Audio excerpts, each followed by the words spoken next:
بسم اللہ الرحمن الرحیم۔ قابل احترام خواتین و حضرات، ہر دل عزیز طلباء و طالبات، ایس ایم پہچان ٹی وی کے پلیٹ فارم سے محمد اصغر سدید کا آپ سب کو دل سے سلام۔ محترم ناظرین، ایس ایم پہچان ٹی وی قصہ خوانی کی ایک بھولی ہوئی روایت کو تر و تازہ کرنے جا رہا ہے۔ قصہ خوانی ادب کی ایک شاخ ہے اور ادب انسانی زبانوں کی داستان ہے۔ ادب انسانی تہذیب و ثقافت کی پہچان ہے۔ ادب انسانی ذہانت کے سفر کا نام ہے۔ ادب انسان کے لطیف احساسات اور جذبات کا ترجمان ہے۔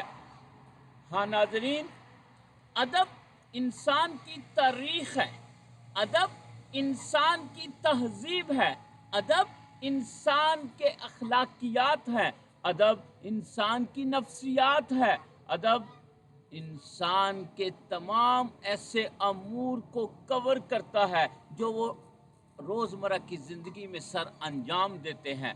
تو ایس ایم پہچان ٹی وی دنیا ادب کے بہترین قلمکاروں کے لکھے ہوئے قصوں اور کہانیوں کو آپ کے ساتھ شیئر کرنے جا رہا ہے۔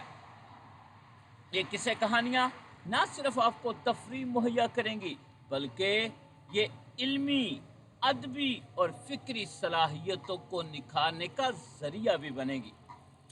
محترم ناظرین، آج کے اس ایپیسوڈ میں ہم پاکستانی انگریزی ادب کی ایک بہترین مصنفہ واپسی سدوا کے ایک شاہکار ناول آئس کینڈی مین سے قصہ سننے جا رہے ہیں۔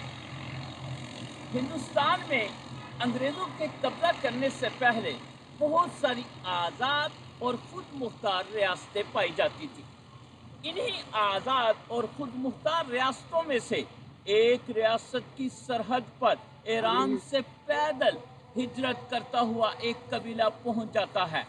سرحد پر کھڑے محافظین قبیلہ کے لوگوں کو سرحد پر ہی روک دیتے ہیں۔ قبیلہ کے رہنماؤں کی درخواست پر قبیلہ کے ان رہنماؤں کو اس وقت کی ریاست کے بادشاہ کے دربار میں پیش کیا جاتا ہے۔ بادشاہ کے سامنے وہ رہنما اپنی درخواست پیش کرتے ہیں اور بادشاہ ان کی درخواست کو سننے کے بعد اپنے ارد گرد بیٹھے ہوئے وزراء اور مشیروں کی جانب دیکھتا ہے اور پھر بادشاہ کے حکم پر ایک دودھ کا بھرا ہوا گلاس منگوایا جاتا ہے۔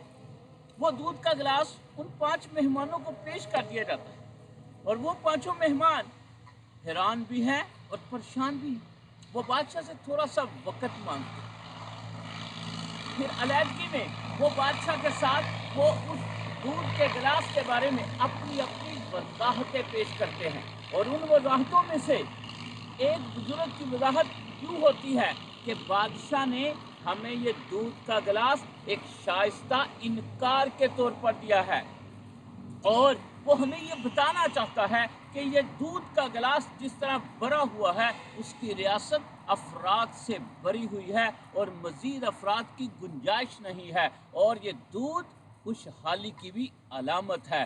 انہوں نے کہا اس کا جواب کیا ہے، اور جواب اسی بزرگ نے بتایا کہ شکر کو منگوایا جائے، شکر کو منگوا کر اس دودھ کے گلاس میں مکس کیا جائے اور پھر بادشاہ کو واپس پیش کیا جائے، اور انہوں نے ایسا ہی کیا۔ جب بادشاہ کو پتہ چلا کہ انہوں نے اس دودھ کے گلاس میں شکر کو مکس کر دیا ہے، بادشاہ مسکرا پڑا۔ بادشاہ کے مسکرانے پر وہ مہمان بھی مسکرا پڑے۔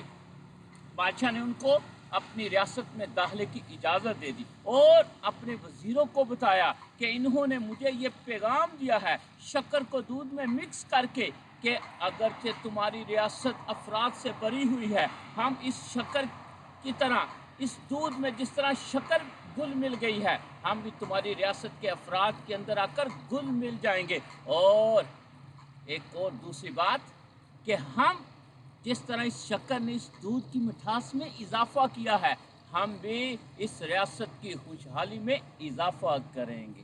اور بادشاہ ان کو اپنی ریاست میں داخلے کی اجازت دے دیتا ہے۔ تو ناظرین، ہم اسی طرح کے قصوں اور کہانیوں کے ساتھ آپ کے سامنے حاضر ہوتے رہیں گے، تو تب تک کے لیے اجازت دیجیے۔ اللہ نگہبان۔